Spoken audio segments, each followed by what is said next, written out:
Many genetic and environmental factors can cause tumours to form. For instance, UV radiation from the sun can damage DNA and other structures in melanocytes, which are the pigment-producing cells in the skin. Chronic damage to melanocytes by UV radiation leads to most cases of melanoma, which is a type of skin cancer.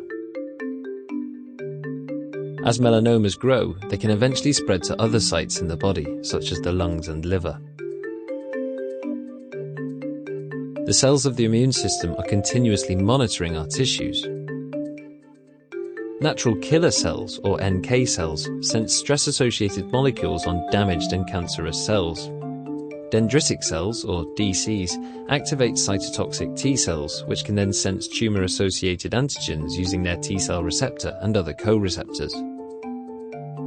Once activated, NK cells and cytotoxic T cells release perforin and granzymes. These molecules punch holes in the surface of the tumor cells, causing them to die by apoptosis. Helper T cells support these responses.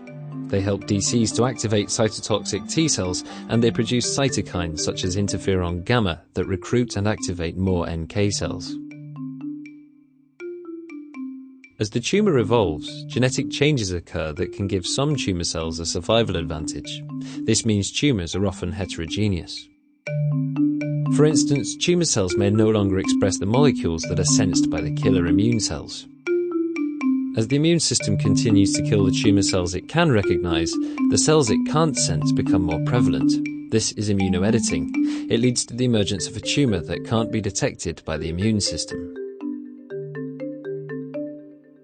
Some tumor cells actively suppress T cells by expressing inhibitory molecules such as PD-L1.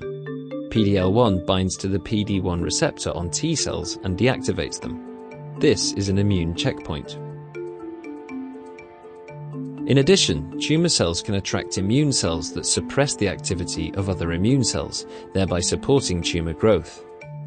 These immunosuppressive cells include regulatory T cells and certain types of myeloid cells.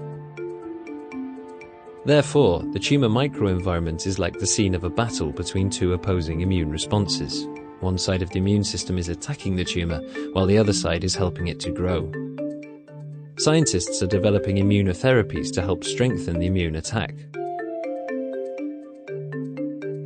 One approach is adoptive T cell transfer.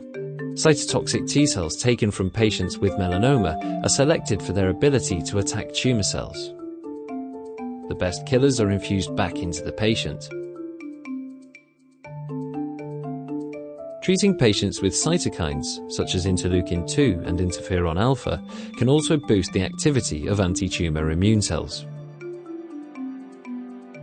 An alternative approach is to target the immune checkpoints. For instance, antibodies that bind to PD-1 stop this molecule from switching off cytotoxic T cells.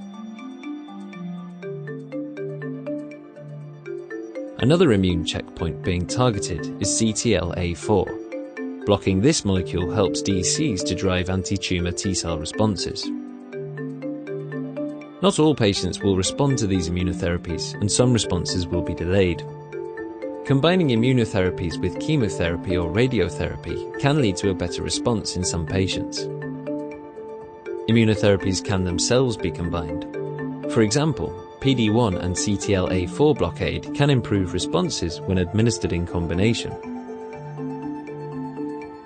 Activating the immune system has risks. Some patients develop harmful side effects when their immune system attacks healthy cells. Nevertheless, there have been encouraging results from clinical trials. This animation has focused on melanoma, but it's becoming clear that immunotherapies can be used to treat many different types of cancer.